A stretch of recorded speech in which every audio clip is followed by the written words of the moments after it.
The latest. Thank you for your love and support. I appreciate you all. Some corrupt African leaders have risen, making noise all over, demanding that Captain Ibrahim Traore holds elections for them to have a transitional government. According to them, Captain Ibrahim Traore came to office through a coup and it is unconstitutional. So for that reason, they want somebody that the people will choose by themselves to come and represent them. Captain Ibrahim Traore to them isn't legitimate because he came through a coup. He used his own interest to come into office. But let's find out. These people that are pushing for democracy and for the people of Burkina Faso to have elections, whether they truly love the Burkinabes. What is showing that they love the people of Burkina Faso? When we had leaders who were in office looting, when there was a democratic president in Burkina Faso, what did we see? The Burkinabes never knew peace. They could not even feed themselves. Look at how Burkina Faso, with the natural resources that Burkina Faso have, was tagged. The whole world knew Burkina Faso as the poorest nation. Do you think that these people have the people of Burkina Faso at heart? What is democracy at all? Even the nations that are practicing democracy, the leaders that we chose, we take Kenya for instance. After they've elected the president of Kenya, people rose up to say they didn't want William Ruto. What did the world do? What did AU, African Union, do? When there was demonstration in Nigeria demanding that Bola Ahmed Tinubu should step down, what did African Union and the leaders in Africa and worldwide, those who claim they want democracy in Burkina Faso, what did they do? There was a president in Ghana, Nana Addo Dankwa Akufo-Addo, that even Ghanaians came out to demonstrate that Nana Addo Dankwa Akufo-Addo should step down. What did the international community do?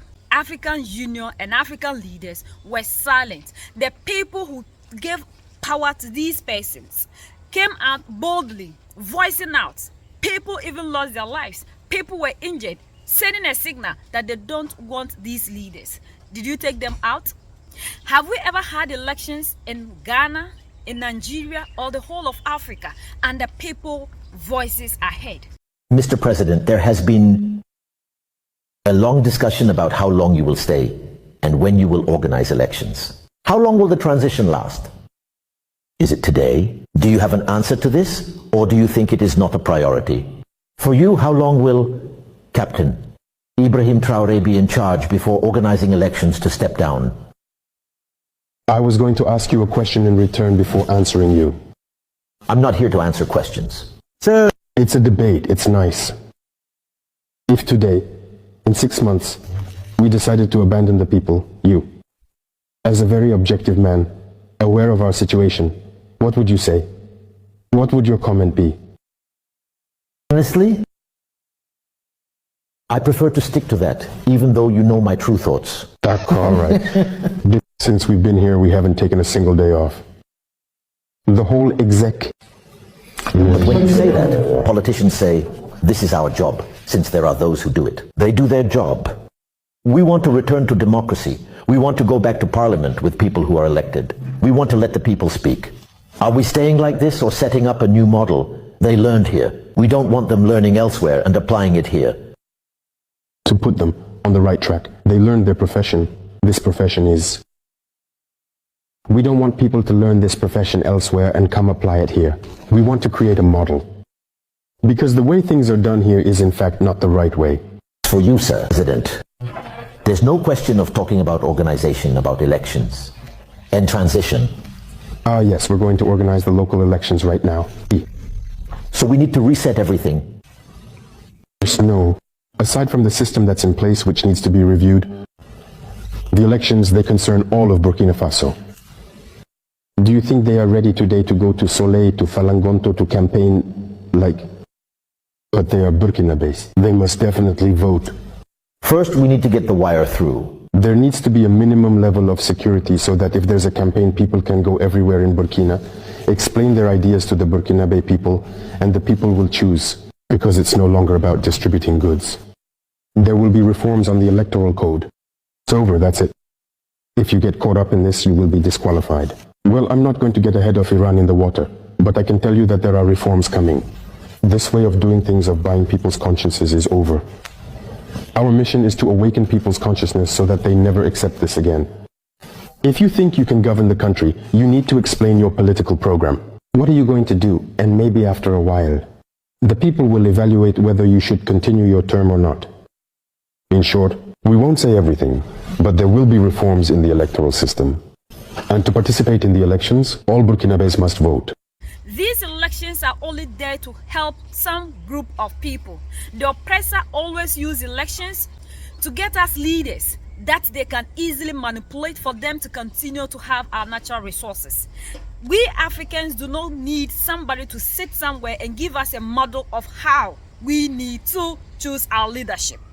We are not looking for leaders that will go and queue, and at the end of the day, the people who even want them to lead don't even get the chance to come. And finally, the ones that you bring will help us to be poorer for you to become richer. What has democracy ever done for we the Africans? Democracy has only succeeded in turning us against each other.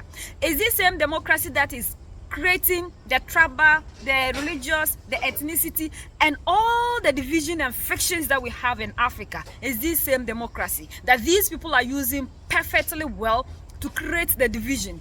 This democracy is what they are using to suppress Africa, because we have not well understood. To us, our voices are heard, but your voices have never been heard. If truly your voices are being heard after elections, your leaders will not be promising you, and at the end of the day, when you ask them, they'll tell you they were all political talks. You will not be here hungry, and your leaders will be exporting your natural resources to other places without you seeing anything. This same democracy, if truly it is meant for the African and the people, for them to be heard, you wouldn't be here. You wouldn't be here, and the leaders you've chosen will be robbing you. And at the end of the day, they'll come out to tell you a committee is set. And whatever that the people have looted, sometimes when it becomes critical, they tell us that the money is fake. What about the gold bars? That they are always silent. They get something to cover up. People are hiding money in tanks, polytanks. People are hiding money in fridges. Yet the leaders are aware. But because it's democracy, what do we see? Nothing happens to these people. Democracy has never done anything good to us.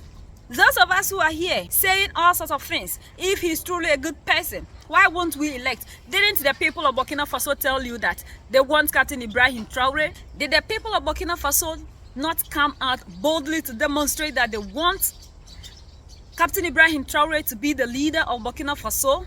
Have the whole world not seen it? What is elections? Is it because they did not organize the normal routine where you can sit down to loot them and to bring somebody that you can easily have access to the natural resources? What is elections? The people have voiced out clearly. They were on the street, thousands of them, supporting Captain Ibrahim Traore. The people decided that they want him to be their leader until they are now tired of him. So what other elections are you talking about? What other voice are you saying that the people haven't chosen? These people have spoken loud and clear. It is left unto you, those who are still sleeping and have allowed yourselves to be used by the Western world to keep milking and destroying the African continent, that haven't heard. But the rest of us who are fighting for the good cause of Africa have heard that the people of Burkina Faso chose this leader, that they want him to be their leader until even that kingdom come. Why should we even have a problem? The people of Burkina Faso are not complaining. They are fine. Look at the developmental projects. Look at the food. Look at all these things that this man is doing for his people. Which political or democratic elected president has ever done this for the people of Burkina Faso? With those who are still living in the democratic elected countries, what do we see? Hunger. What have we got to show? What have we got to show? If not allowing people to come into our countries and be taking the natural resources, yet nothing happens. What have we got to show? That this is what we have made out of democracy. There is no good leader who has ever come to power through elections. Even the people who are forcing democracy on us, are they allowing their people to have their democratic rights? Are they not always dictating? Are there not people on the streets demonstrating that some presidents should step down? Have they heed to it? Why must they sit somewhere and be telling we the Africans what to do? There are other people, Chinese, the Russians, everybody has chosen the system of governance that they think is best for them. Why must we, in this 21st century, still sit here and allow ourselves to be used by some group of people for their interests? No wonder Captain Ibrahim Traore rightfully said it, that these people have sold themselves because of their stomach, but we love them. What he has said to you is perfectly clear. They are there to educate us, and this is the kind of leaders we want. We are no longer looking for those that will kill, and at the end of the day they will come and say and do nothing, and our natural resources and our water bodies will be destroying here and there. Why are you not questioning the people that are democratically governing their countries and their water bodies are destroying and their natural resources are vanishing? Why aren't you questioning these people? Those that are doing nothing, they are the ones that the West have succeeded in helping you, the journalists and these African leaders, to claim they are the good ones. But no matter what, we love the bad ones that we have seen in Mali, Niger and Burkina Faso. Our brothers and sisters in Burkina Faso, let nobody deceive you. We are with you. These are the best leaders we have ever had in Africa. They are the ones that are really helping us to be sovereign nation, unlike those ones. So, as for you, the people of Burkina Faso are not crying, they are not complaining. So stick in your respective countries with your democracy that you have nothing to achieve, rather than allowing people to come into the continent and be taking our natural resources, making us hungry when we have the vast land that we can use to produce what we want. Let these people have their peace and mind your business. Have we ever been heard? We only have a say the day we kill. And even with that, is it what we want? Is it the leaders we want that we get at the end of the day? It is high time Africans will wake up. We are tired of this Western democracy that they've given to us, that is causing us pain and bringing us nothing. We, at this time, should be proud that we have leaders who have risen against injustice. Those of you who have allowed yourselves, keep on. But as for Mali, Niger and Burkina Faso, they will never back down. And there is nothing you will do that will bring them down. We are with them. We love freedom. We do not want democracy that will keep us in poverty and in bondage. And the injustice that has always been meted unto we the Africans, we are tired of it. United we stand, divided we fall, and united we keep standing forever and ever. So my brothers and sisters, let's keep sharing and educating. Together we fight for a better Africa. Let's keep on supporting our heroes, because they are the only ones that will help us for us to get our total freedom. The greatest enemy of the African is mental slavery. So decolonize yourselves from mental slavery. So that's the latest around the world. In Africa, West Africa, and in Burkina Faso.